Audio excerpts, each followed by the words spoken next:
உலக அளவில் வேகமாக வளரும் நகரங்கள் பட்டியலை உலக பொருளாதார மன்றம் வெளியிட்டுள்ளது. அதில் முதல் 10 நகரங்கள் இந்தியாவைச் சேர்ந்தவைகளாக இருக்கும் என கூறப்பட்டுள்ளது. அது குறித்து இந்த தொகுப்பில் பார்க்கலாம். 2035ஆம் ஆண்டில் வேகமாக வளரும் 10 நகரங்கள் இந்தியாவை சேர்ந்தவைகளாக இருக்கும் என ஆக்ஸ்போர்ட் பொருளாதார ஆய்வு தெரிவித்துள்ளது. அந்த பட்டியலில் 2 நகரங்கள் தமிழகத்தைச் சேர்ந்தவை என கூறப்பட்டுள்ளது. தொழில்நுட்பம் மற்றும் ஸ்டார்ட் அப் நிறுவனங்களின் வளர்ச்சியினால் பெங்களூரு, சென்னை மற்றும் ஹைதராபாத் நகரங்கள் முதல் 10 இடங்களில் உள்ளன.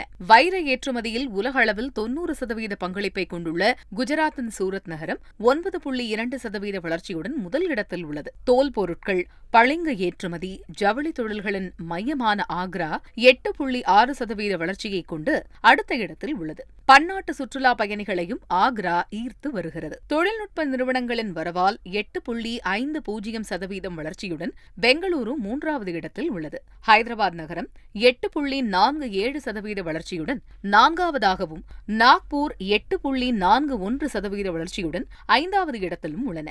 இந்திய பின்னலாடை ஏற்றுமதியில் 46% கொண்டுள்ள திருப்பூர் 8.36% வளர்ச்சியுடன் 6வது இடத்தில் உள்ளது. ராஜ்கோட் 8.33% வளர்ச்சியுடன் 7வதாகவும், 8.29% வளர்ச்சியுடன் திருச்சி 8வது இடத்திலும் உள்ளன. 8.7% வளர்ச்சியுடன் சென்னை 9வதாகவும், 8.16% வளர்ச்சியுடன் விஜயவாடா 10வது இடத்திலும் உள்ளன. நிலங்கள் மலிவான விலையில் கிடைப்பதும் எளிதாக வாங்கக்கூடிய சூழலும் 2ஆம் நிலை நகரங்களின் வளர்ச்சிக்கு காரணமாக உள்ளதாக ஆய்வில் கூறப்பட்டுள்ளது.